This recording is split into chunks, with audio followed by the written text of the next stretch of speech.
क्या आप जानते हैं कि भगवान नर और नारायण कौन थे? ये सिर्फ एक पौराणिक कहानी नहीं, बल्कि भारतीय धर्म और आध्यात्म का एक गहरा रहस्य है। कहते हैं, सृष्टि की शुरुआत में जब अधर्म धीरे धीरे फैलने लगा था, तब भगवान विष्णु ने दो रूपों में अवतार लिया। एक का नाम था नर और दूसरे का नाम था नारायण। दोनों ने तपस्या का मार्ग चुना और हिमालय की गुफाओं में हजारों वर्षों तक कठोर साधना की।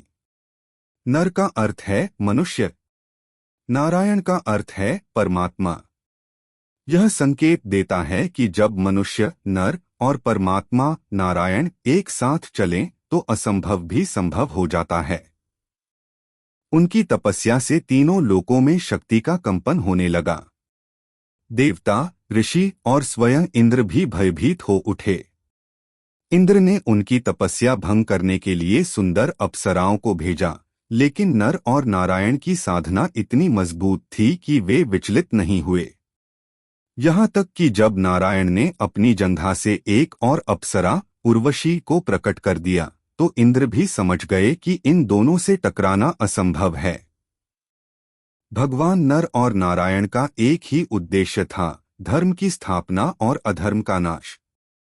वे न केवल महान तपस्वी थे, बल्कि महान योद्धा भी थे। महाभारत के अनुसार भगवान नर ने बाद में अर्जुन के रूप में जन्म लिया और नारायण ने श्री कृष्ण के रूप में। यही कारण है कि अर्जुन और श्री कृष्ण की मित्रता इतनी गहरी और अटूट थी, क्योंकि वे पूर्व जन्म से ही साथ थे। यानी नर और नारायण कभी अलग नहीं होते।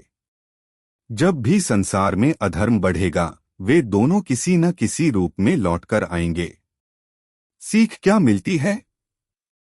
जब मनुष्य अपने भीतर के परमात्मा से जुड़ जाता है, तब वह अजेय हो जाता है। तपस्या, धैर्य और धर्म का मार्ग अपनाने से जीवन में हर बाधा पार की जा सकती है। याद रखो, नर और नारायण की यह जोड़ी सिर्फ पुरानी कथा नहीं है, ये आज भी हमारे भीतर मौजूद है। बस हमें अपने नर को जागृत करना है और अपने नारायण से जुड़ना है। अगर आपको वीडियो पसंद आया हो तो इसे लाइक और सब्सक्राइब करना बिल्कुल न भूलें। हम आपके लिए रोज ऐसे ही रोचक और अद्भुत आध्यात्मिक रहस्य लाते रहेंगे।